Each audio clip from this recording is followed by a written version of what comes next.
vai por essa oportunidade de estar falando um pouco da nossa jornada do jogo Midnight Dreams.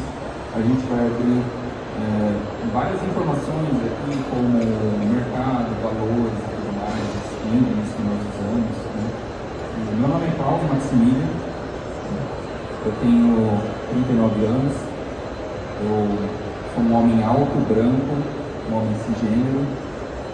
Eu vou passar um pouco para Lorena agora, que é a minha esposa, para ela falar um pouquinho dela. Bom dia a todos, bom dia pessoal.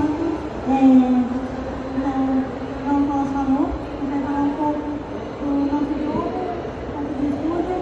Eu sou a Lorena, sou uma mulher de gênero que tem 4 anos, estatura mediana baixa, cabelos castanhos claros, olhos castanhos claros, né? É isso. Falar um pouquinho do nosso papel, né? No estúdio, no jogo editora do game e CEO do estúdio, sou a maior deles. Eu sou produtor também, e eu faço a parte de gerenciamento do projeto. Então, falando um pouquinho aqui do Midnight Dreams,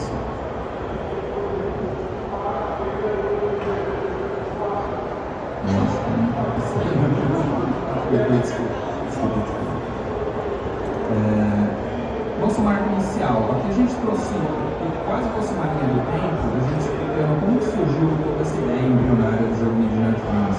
Ele começou em 2012, foi o lançamento de um board game que nós fizemos, o nome dele era Selene The Fantasy, e eu acho que toda essa trajetória de empreendimento tem momentos ali que você está no alto, tem momentos que talvez você vai acabar falhando, mas eu acho que você sempre leva muito aprendizado disso.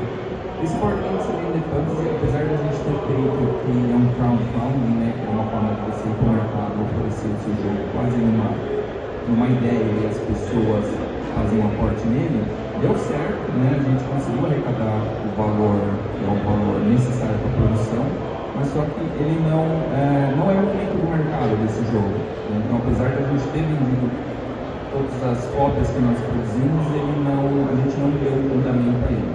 E nesse momento, depois de um ano, em 2013, a gente deu um break, né?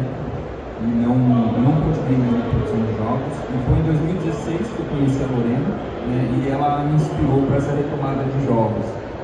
Então, era a pessoa por trás disso, era a pessoa por trás de ter resgatado esse ânimo de voltar a trabalhar com eles. Até porque a minha formação não está envolvida nos jogos. Eu sou médica de formação, professora, mas aí estou agora nesse ambiente aí do games. Eu não consultoria médica do game, que o nosso jogo também tem esse detalhe. E agora vai dar a administração mesmo também.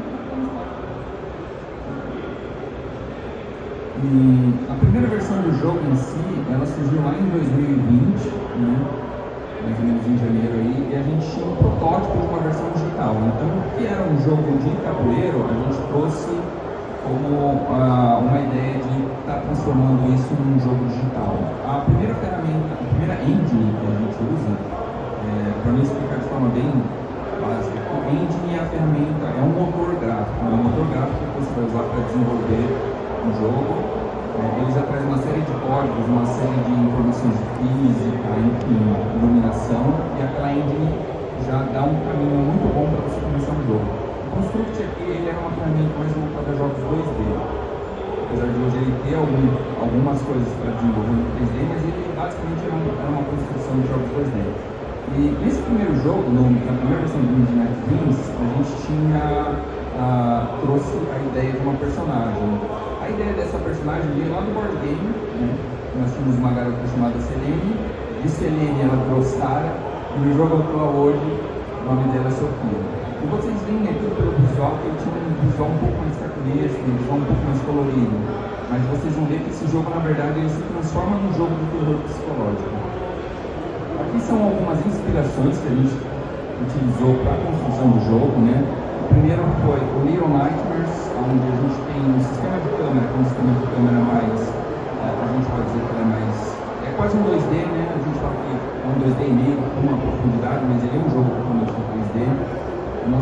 bastante inspiração. Silent Hill até teve um remake agora, com bastante sucesso, né? Mas é um jogo que a gente usou muito de inspiração por uma questão que a gente traz, além do terror psicológico, a gente traz uma história muito profunda para os personagens em si, né? Bramble the Mountain King também é uma inspiração nossa, e o Inside também foi um outro jogo que nós usamos como base. Mas nós não utilizamos só jogos como referências para a criação de jogos, né? É um pouco redundante falar isso, mas é porque nós também utilizamos filmes e séries, né? Eu acho que o It foi uma referência excelente que nós utilizamos para o jogo, né? Para quem conhece o Little Night, né? O personagem do It lembra um pouco a Six, né? Que teve uma partida amarela. Stranger Things, sou até um pouco suspeito de falar, eu e a Lorena, nós somos fãzaços dessa série, e lógico, a gente tinha que trazer também isso pro game, porque tem muito a ver, né? O jogo ele trabalha com crianças, né? Os personagens principais são crianças, e Stranger Things tem muito disso. E o Labirinto do Fauno. E se você olhar os três, tem algo em comum, né? O protagonista, ou ele é adolescente ou uma criança. Eu só ia comentar também, tem uma série atualmente da Netflix, tem o Fabricante de Lágrimas, tem um livro, mas que tem um enredo que nos inspirou em algumas partes também. Exatamente. Deixa eu ver se agora que vai passar o trailer. Não, agora não. Então, a gente teve uma mudança, então, lá em 2021, de estar migrando o jogo do Construct 3 para Unreal, o que abriu várias possibilidades para nós.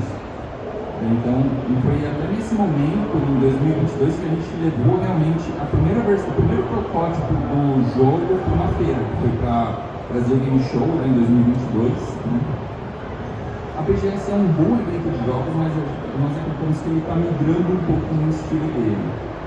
Mas foi o nosso primeiro contato com o público final. Então agora eu vou mostrar um trailer da primeira versão do Midnight Dreams para vocês.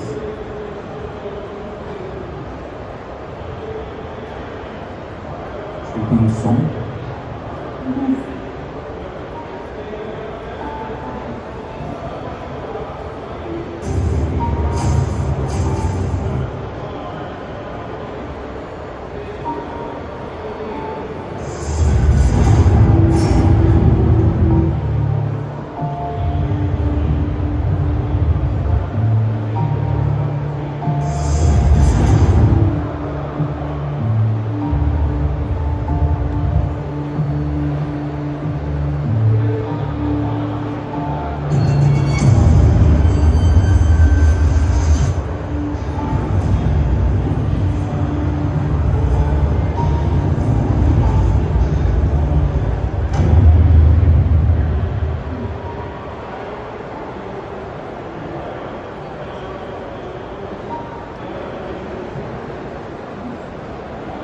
Esse foi o primeiro trailer, a primeira versão, daí depois teve algumas mudanças, que vocês vão ver.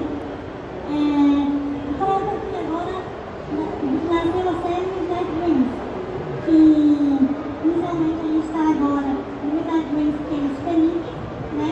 Ambos os personagens, já há algum mês. O Felipe é uma criança de 8 anos, né? Todos eles estão no orfanato, só para contextualizar.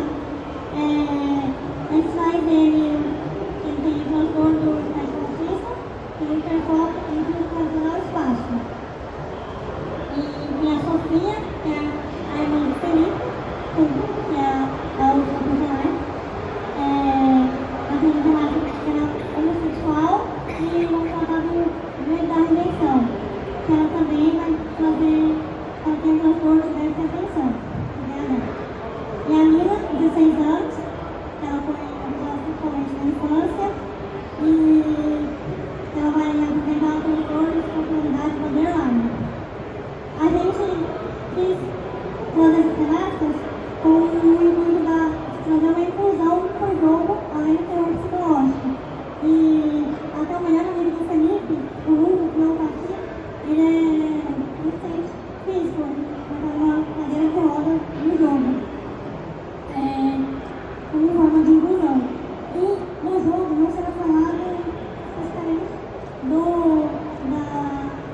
uma forma de rotular, mas para dar imersão ali no jogo mesmo. Então, aí que nasceu uma empresa, que a gente começou ali, mas a empresa mesmo, a criação do CNPJ foi em 15 de junho de 2023, diante da demanda, tanto porque em fevereiro de 2023 a gente mandou uma demo e aí foi selecionado para participar no Brasil, na Big Festival. Então, diante do crescimento também da equipe, viu a necessidade de realmente criar uma empresa. E aí isso demandou uma jornada de muitos aprendizados. Teve acertos, erros e sempre crescendo. E aí esse slogan, até pelo nome de estúdio, acreditamos que todos podem ser extraordinários. E aí foi o Big Festival, que a gente estava otimistando lá no Brasil, foi em junho de 2023. E aí foi o primeiro time da Senior Games se formando, porque essa foi a tarefa para o Big Festival. Porque em outubro de 2022, na BGS, tínhamos nós dois, aí estava com a gente o Rafael, que está aqui, que é nossa comunicação, a parte de marketing e localização, e também o Léo, que fazia parte do web design também. Aí aqui já veio outras pessoas, tanto a Tamires de música e o Guilherme de concept art. Então, o time foi começando a crescer. Aí aqui, hoje, é o nosso time atual. Até aqui, a gente já colocou da nossa comunicadora, Softsport, que o Klaus vai falar um pouco depois. E aí, os produtores, tem eu e Klaus. Daí tem o programador, tem os dois, o Felipe Luiz. No áudio, o Tamires e o Wilson. Na arte, 2D o Guilherme, 3D o Daniel e o Will. No Lego tem o Rodrigo. No roteiro, eu apenas ajudo ali, mas é a Flávia da Alex Santos. Na cinemática o Klaus, localização Rafael, trailer Leonardo. Aí é 14 ao todo. E o que aconteceu? Depois que nós fomos ali escolhidos para morar no Brasil e tudo mais, nós tivemos a oportunidade de ir na Game School lá na Alemanha. Foi com recurso próprio mesmo, não foi nenhum investimento de fora, nem nada. Eu acho que tudo que vocês viram agora foi realmente com recurso do nosso bolso. E lá, quando nós fomos pela Game School na Alemanha, eu acho que assim, abriram muitas portas, né? Quando você vai num evento internacional, o público lá, eu acho que o país em si, as pessoas veem a produção de jogos com outros olhos, né? Eu acho que o Brasil está começando nesse movimento, eu acho que quem está empreendendo, quem está investindo, está começando a olhar de outra forma isso, mas lá fora já é um mercado muito consolidado, né? Então a gente teve a oportunidade de falar Shuei Yoshida, né, que ele foi o presidente da Sony, mas só que hoje ele não é mais presidente, ele cuida da parte de jogos, mas foi conversando com ele e mostrando o jogo para ele jogando aquela build que vocês viram, ele gostou bastante e a gente conseguiu fechar uma parceria com a Sony para conseguir desenvolver o jogo do PlayStation 5, então eles disponibilizam para vocês o que chamam de Dev Kit, né, que é todo o kit de desenvolvimento. Nós também conseguimos com a Microsoft para desenvolver para o Xbox, então a gente tem ambos os Dev Kits para o desenvolvimento do PlayStation 5 e do Xbox. A Sony não envia para o Brasil, tá? A Microsoft envia todos esses Dev Kits. Um custo de importação hoje de um Dev Kit de um PlayStation 5 ele está em torno de R$35 mil para você trazer para o Brasil. E aqui nós tivemos a oportunidade de, quando a gente foi para fora conversar, a gente falou com várias publishers, né? Não é um caminho fácil, pessoal, a gente demorou um ano para conseguir fechar um contrato com uma publicadora. Nós aprendemos muito durante esse processo, né? A gente tinha uma estratégia de falar com todas as publicadoras, enviar os nossos jogos para todas as publicadoras, e a gente viu que esse não é o caminho.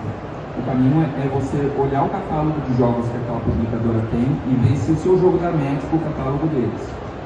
Então, a partir desse momento, a gente começou a selecionar um pouco mais das publicadoras que a gente iria conversar, né? E a gente conversou com uma publicadora de Singapura, que é a Soft Source. Mostramos que o nosso jogo tinha muita similaridade com o jogo deles e tinha uma venda muito alta, né? Apresentando o nosso jogo, acho que demorou uns 4 meses, se não me engano, uns 4 meses de negociação, indo, discutindo. E a gente conseguiu fechar um contrato com eles para a publicação do jogo. Foi desde o final de março de 2003, para assinar mesmo em 5 de julho de 2004. Exatamente. E foi nesse momento que até a Lorena, ela que assinou toda a documentação e tudo mais, então ela que se tornou a CEO do estúdio. E nesse momento também, foi durante esse período, nós tivemos uma grande oportunidade. A gente conseguiu entrar no programa de aceleração do Sebrae, né, que é o CRI Games. Então foi uma oportunidade muito grande para nós, né? Foi em março de 2024, onde a gente entrou pela aceleradora do Sebrae, né? Eles têm junto tem a Startups ali que coordenou todo o processo. E eu acho que assim, foi um divisor de água para nós, porque nos deu a oportunidade de conversar com pessoas do mercado, pessoas de áreas distintas, como marketing, como pessoal de produção, como outras áreas jurídico, financeiro. Então, assim, a gente conseguiu ter mentorias com essas pessoas e seria muito difícil para a gente chegar nesse pessoal ou iria custar muito caro. Então, o Sebrae disponibilizou toda essa equipe deles para estar dando o caminho das pedras, vamos dizer assim, dando o caminho das pedras, né? Falando, olha, em marketing faz isso, na parte de administração isso funciona, isso não funciona. Então, se tiver a oportunidade de no seu estúdio conseguir uma aceleradora, no caso como o Sebrae, eu acho que ele alavanca muito o processo, facilita muitas coisas. E abre a cabeça para ver o marketing, para ver a visão de mercado. Quem está desenvolvendo, foca no jogo, não vê na visão do mercado. Foi o que com o programa de aceleração do Sebrae abriu a nossa cabeça como estúdio mesmo, para entender realmente o papel. Exatamente. E a BIC que eu falei para vocês lá atrás, ela virou Gamescom Latam em 2024, e o Sebrae, ele montou um stand lá e todo mundo que participava da aceleradora teve a oportunidade ali de entrar como se fosse quase um mini edital interno, né, para expor o jogo, e a gente conseguiu expor o projeto no stand do Sebrae durante a Gamescom Latam.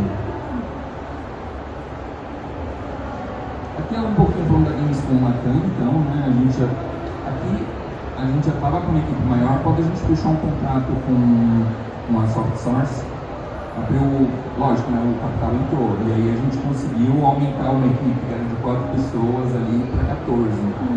Então, foi 4, 8 e 14. Exatamente, então a gente conseguiu profissionalizar muito e aumentar muito a qualidade. E foi nesse momento que a gente fez um remake do jogo. Aquele jogo que vocês viram, o trailer, ele teve uma versão que agora a gente pode chamar de 2.0, porque aquele jogo ali, ele estava muito bom, as pessoas gostavam bastante, mas ele não batia um ponto essencial, que era um ponto essencial daquelas referências que eu mostrei para vocês.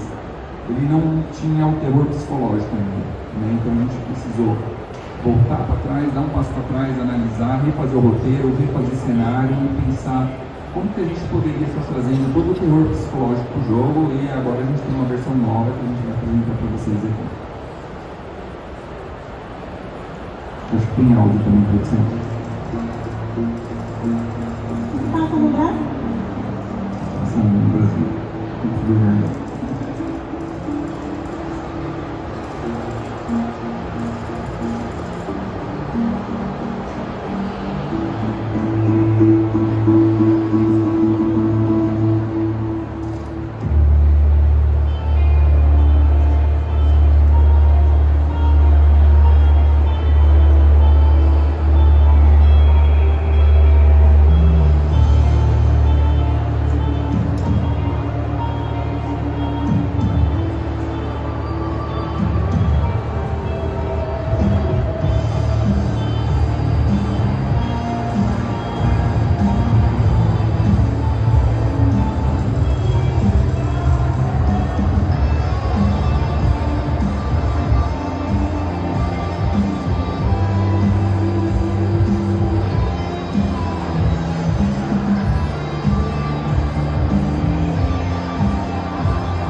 a gente já estava com a soft source nesse momento que a gente trouxe essa nova versão.